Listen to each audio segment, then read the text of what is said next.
이제 마찬가지입니다. 우리가 복음을 위하여 수고하고 희생하면 하나님은 넘치도록 능력으로 갚아주시는 분입니다.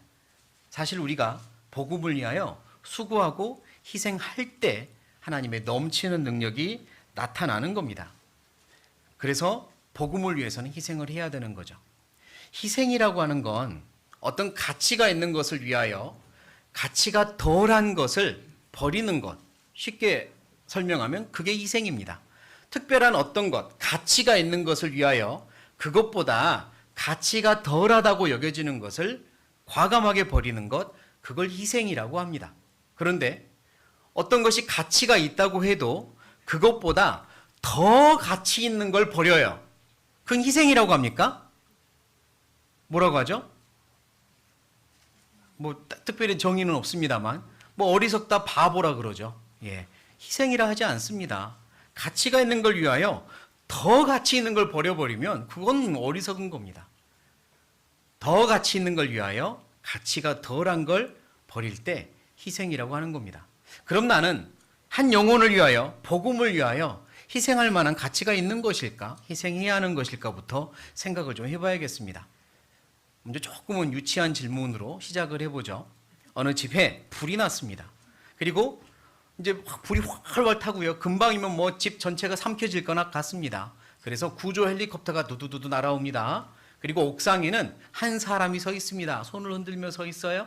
그래서 이 헬리콥터가 그를 구조하려고 가까이 됩니다. 그런데 이 사람이 집에 같이 있었던 큰 사냥개 같은 개 한 마리랑 옆에 같이 있어요. 집에 있던 반려견이었던 겁니다. 그리고 우리를 구해달라고 하는데 그 헬기 안에는 딱 한 사람 자리만 남아 있습니다.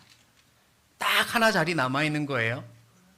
근데 이 사람이 그러면 이 녀석을 태워주세요. 그리고 이 녀석에게 내가 사랑했다고 전해주세요. 이런 사람이 있을까요? 저는 없을 거라 생각합니다. 아무리 소중히 여겼던 반려견이라도 그런 자리에서는 한 사람만 건질 수 있다면 내가 타고 이 녀석을 희생해야지, 이 녀석 살려주세요, 제가 희생할게요, 이러지는 않을 겁니다. 그건 어리석은 거죠. 더 큰 내 생명의 가치를 희생해 버리는 거라고 말할 수 없잖아요. 그러면 두 사람이 있는데 잘 모르는 사람하고 둘이 있었습니다. 동네 사람인가 봐요.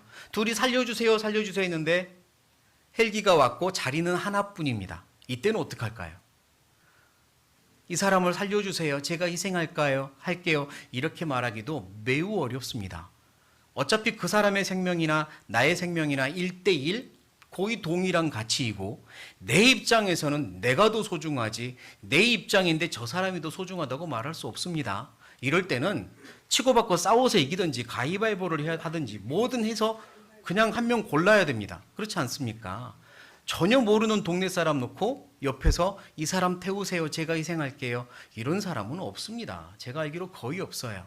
그런데 복음을 전하는 걸 마치 그와 같이 여기기 때문일까요? 누군가 한 명을 전도하기 위하여 나를 희생하는 건 1대1의 가치에서 저 사람을 위해 내가 왜 나를 희생해야 돼? 어차피 저 사람이나 나나 똑같은 사람인데. 그러면서 복음을 전하여 수고하고 희생하는 걸 주저주저 합니다. 계산 방식이 틀렸습니다. 영혼의 세계로 들어가야 돼요. 또 다른 가치 기준으로 계산을 해야 됩니다. 복음을 전한다는 건 영혼의 세계를 생각하지 않으면 이해할 수 없는 게 많이 있어요. 주님이 나를 위해 이 땅에 오셨습니다. 주님이 나를 위해 자기 몸을 희생하셨습니다. 그리고 주님은 우리에게 명하십니다. 내가 걸어간 길 따라오라고, 전도에 미련한 것으로 전도하라고. 맞아요. 전도는 미련한 겁니다. 세상 사람이 보기에 미련한 거예요. 왜냐하면 똑같은 1대1의 생명의 가치인데 저 사람 살리겠다고 나를 희생하는 게 세상에서 보면 미련한 겁니다. 그러나 영혼의 가치로 다시 생각해 봐야 돼요. 주님은 이 세상에 나 하나뿐이었어도 분명히 왔을 겁니다. 만약 여기에 단 한 사람 오늘 앉아있다고 해보죠. 다 무슨 일이 있어서 어디 가신 거예요. 한 사람 있으면 제가 설교 안 할까요? 오늘 한 명밖에 없으니까 안 할래요, 이러지 않습니다. 한 명을 위해서라도 해야죠. 그분이 소중하니까요. 주님은 이 세상에 나 한 명 있었어도 분명히 왔을 거예요. 그리고 나 한 명을 위하여, 나 하나를 위하여 자기 목숨을 버렸을 겁니다. 그러면 주님께 여쭤봐야죠. 내 한 사람이 내가 주님 목숨보다 귀했습니까? 스스로도 질문해 봐야죠. 내가 주님이 죽어주실 만큼 귀하냐? 내가 그렇게 가치가 높으냐? 나는 이렇게 말할 수 없습니다. 내가 주님보다 더 귀해요. 나는 그렇게 말할 수 없죠. 그러나 주님은 그렇게 말씀합니다. 너는 그만큼 귀하다고. 너는 그만큼 귀하다고. 그게 영혼의 세계입니다. 나 한 사람이 주님이 죽어주실 만큼 귀하고요. 그리고 그 주님이 말씀하시길 주변에 있는 모든 영혼들도 우주보다 더 귀하다고, 너만큼 귀하고 우주보다 귀하다고 말씀하세요. 그리고 우리에게 부탁하시는 게 뭐냐? 너희는 이미 영원한 생명을 얻었으니, 저 천국을 선물로 받았으니 제발 저 많은 이들에게도 이것 좀 전해주라.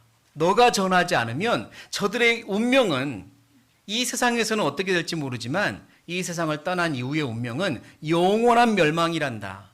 영원한 멸망이란다. 죽음 이후에 영원히 갈림길이 갈라진단다. 그러니 제발 저들에게 이 천국의 선물을, 구원의 선물을 전해다오라고 우리에게 부탁하고 계십니다. 영혼의 세계로 들어가면 우리가 저들을 전도해야 될 이유가 조금은 더 명확하게 생겨요.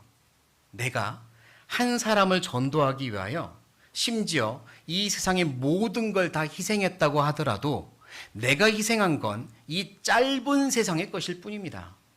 내가 한 사람을 전도하기 위하여 내 목숨을 희생했다 할지라도 내가 영원한 목숨을 희생한 게 아니에요. 이 세상의 짧은 목숨을 희생했을 뿐입니다. 그리고 그 희생으로 저 누군가가 구원을 받으면 그들은 영원한 운명이 달라지는 거예요. 영원한 생명이 생기고 영원한 운명이 달라지는 겁니다. 내 짧은 이 세상에 어떤 것을 희생해서 짧은 즐거움, 짧은 편안함, 짧은 덜 스트레스, 안 받는 스트레스, 그걸 위하여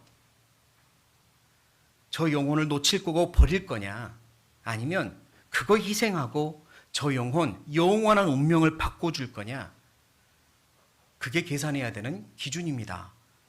영혼의 세계로 들어가면 우리는 좀 달라져요. 저들의 영혼은 너무나 귀합니다. 내가 복음을 전해서 구원받으면 그들의 영원한 운명이 달라지는 거예요. 그러니까 우리는 복음을 전해야 합니다. 정말로 구원받은 그리스도인은 그래서 내가 알지 못하는 누군가를 위해서도 희생할 수 있는 마음이 있습니다. 그 마음을, 그 본능을 주님이 주셔요. 내 안에 오신 주님이 그 본능을 주신다고요. 1912년 4월 15일 세계에 큰 일이 벌어진 일이 하나 있었거든요. 사건이 하나 있었는데 혹시 무슨 사건인지 1912년 4월 15일 타이타닉이라는 배가 침몰한 사건이 그때 있었어요. 그건 실제 있었던 사건입니다. 영화 속의 내용이 아니라 1912년 4월 11일 세계에서 가장 큰 배 중에 하나인 타이타닉호가 첫 출항을 영국에서 합니다. 영국에서 미국을 향해 출항을 하고요. 많은 사람이 타죠. 2223명이 탔답니다. 외우기가 어렵지 않아서 외웠어요. 2222명이 아니라 2223명이 탔습니다. 그리고 출항을 했어요. 그러나 3일 후에 밤에 빙산에 부딪히고 침몰을 시작하고 그리고 15일 날 완전 침몰을 합니다. 그때 거기에 있었던 구명보트의 숫자는 20개 정도 있었습니다. 구명보트에 몇 명 타는지 아세요? 또 어떤 사람은 9명 그러더라고요. 구명보트라고. 아니고 구명보트에 거기 있는 구명보트에 약 65명에서 70명이 탈 수 있었습니다. 20개니까 몇 명 살아남을 수 있어요? 최대한 채우면 1,400명 살 수 있어요. 그런데 706명만 살았습니다. 구명보트가 내려집니다. 그런데 많은 구명보트엔 절반도 안 되는 사람들이 타고 떠납니다. 많은 사람들이 아우성을 질렀는데요. 귀족들, 부유한 사람들이 구명보트에 타고 빨리 떠나자. 그래서 떠납니다. 어떤 부유한 사람은 자기 개들을 태우고 탔습니다. 사람 대신에. 그리고 떠났어요. 어떤 사람은 자기가 살겠다고 여장을 하고 타기도 하고요. 많은 일들이 있었습니다. 그 사람들은 자기의 이름이 기록될지 몰랐을 거예요. 살아남은 생존자들에 의해서 다 밝혀집니다. 누구는 이랬고 누구는 저랬고 다 밝혀졌어요. 승무원들, 선원들 최대한 승객들의 생명을 구조해야 될 선원들이요 엄청 많이 탔습니다. 그 선원들도 다 이름이 밝혀졌겠죠. 그렇게 많은 사람들이 이렇게 구명보트에 타긴 탔지만 사실 훨씬 더 많이 구조할 수 있었습니다. 그리고 배가 침몰하고 많은 사람들이 물 위에 둥둥 떠 있을 때요 19척의 구명보트는 점점 멀어져 갔습니다. 저기 사람들이 있어요. 소리를 질러요. 라고 누가 말을 해도 점점 안전한 곳으로 멀어져 갔고 오직 한 대만 다시 돌아와 더 태웠다고 해요. 그렇게 슬픈 사건이 있었죠. 근데 거기에 존 하퍼라고 하는 목사님이 있었습니다. 나중에 살아남은 생존자에 의해서 드러난 이름이에요. 그는 39살에 스코틀랜드 출신 목사였고요. 영국에서 미국의 시카고 대집회, D.L. 무디가 초청을 해서 대집회를 위하여 탔습니다. 6살 딸과 함께 탔었어요. 그런데 침몰을 할 때 6살 딸, 어린 아이들은 태우려고 노력을 했거든요. 딸과 보호자 둘을 태우려고 했습니다. 그런데 이분은 딸만 태웁니다. 그리고 본인은 남기로 해요. 한 명 다른 분 태우라고. 그리고 침몰할 때 또 구명조끼들이 막 있으니까 허겁지겁 주워서 다들 구명조끼를 입죠.